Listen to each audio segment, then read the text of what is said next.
Dalam rangka melindungi kantor dan rumah dari COVID-19, maka dilaksanakan sosialisasi kantor tangguh yang dipimpin oleh Ketua Satuan Tugas COVID-19 Provinsi Maluku, Kasur Selang STMT dan narasumber Kepala Dinas Kesehatan Provinsi Maluku, Dr. Michael Ponto MKes, dan dihadiri oleh pimpinan OPD lingkup pemerintah Provinsi Maluku yang berlangsung pada hari Senin 7 September 2020 pukul 14 waktu Indonesia Timur bertempat di ruang rapat lantai 6 kantor Gubernur Maluku. Sosialisasi tersebut dilaksanakan dengan tetap menerapkan protokol kesehatan. Dalam kesempatan tersebut, Kepala Dinas Kesehatan Provinsi Maluku menyampaikan bahwa saat ini sedang giat-giatnya melakukan swab di perkantoran dan banyak yang hasilnya positif, sehingga menimbulkan kecemasan bagi teman-teman yang ada di OPD maupun di kantor gubernur. Apa yang sebenarnya berhubungan dengan kantor tangguh? Bagaimana cara kita menciptakan kantor tangguh di tengah COVID? Dengan jargon mari lindungi kantor dan rumah kita dari COVID-19, di mana angka kesembuhan 60,1% dan angka kematian 1,7%. Adapun usulnya yaitu pada tahun 2021 setiap OPD agar mengalokasikan anggaran khusus untuk COVID-19 untuk penyediaan untuk hal-hal yang berhubungan dengan logistik dan kebersihan. Tentang saat ini kebetulan lagi giat-giatnya melakukan swab di perkantoran. Sebenarnya memang banyak yang jadinya positif dan ini seringkali menimbulkan kecemasan bagi teman-teman khususnya yang ada di OPD maupun di kantor gubernur.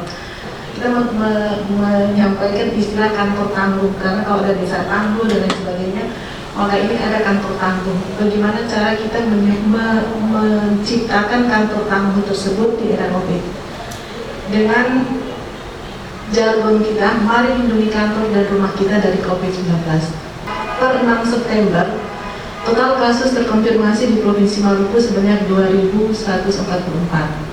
Perawatan, yang dalam perawatan ada 820, sembuh 1.288, meninggal 36 orang, angka kesembuhan kita 60,1% dan angka kematian kita 1,7. Ya, ini data terakhir sebelah kanan ini menunjukkan tren kenaikan kasus. Strategi yang kita lakukan selama ini yaitu dengan penetapan SOP, apakah itu rujukan, kemudian bagaimana mendiagnosis, menetapkan standar terapi, karantina, isolasi mandiri yang selama ini kita sudah buat. Kemudian memastikan ketersediaan ruang isolasi di rumah sakit atau fasilitas kesehatan perawatan terpusat, kesiapan tenaga kesehatan dengan melakukan OJT, ketersediaan obat, pembekalan kesehatan, melakukan surveillance, kontak tracing, maupun penanganan pasien. Ini semua kita sudah lakukan hingga hari ini, tetapi seperti yang disampaikan oleh Pak Sekda tadi, sepertinya ini belum maksimal, makanya kita mencoba untuk mengidentifikasi bagaimana dengan membuat kantor tangguh dan rumah tangguh. Hari ini sampai hari ini jumlah pegawai yang sudah diperiksa sebanyak 962 ASN, kemudian yang positif ada 163 orang, yang negatif 646 orang, dan yang sementara ditunggu hasilnya ada 153 orang. Nah, ini bukan hanya di kantor gubernur, tapi juga ada di PT pusat, di vertikal, di dinas-dinas, di kantor-kantor yang vertikal. Perkantorannya juga semua diperiksa Pak Sekda.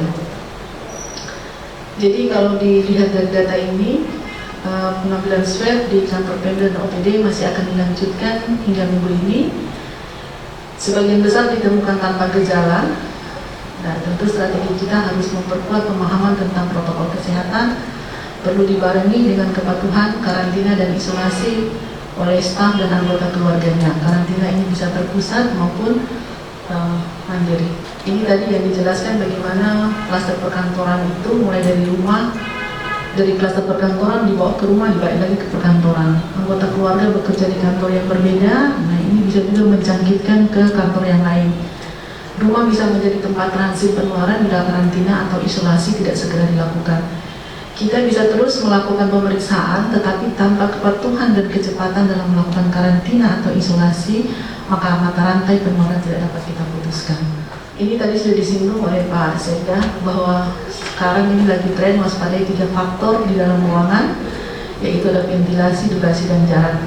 Karena dapat menyebabkan super spreading event, di mana kejadian penularan super, di mana virus dapat menyebar dengan cepat pada situasi khusus.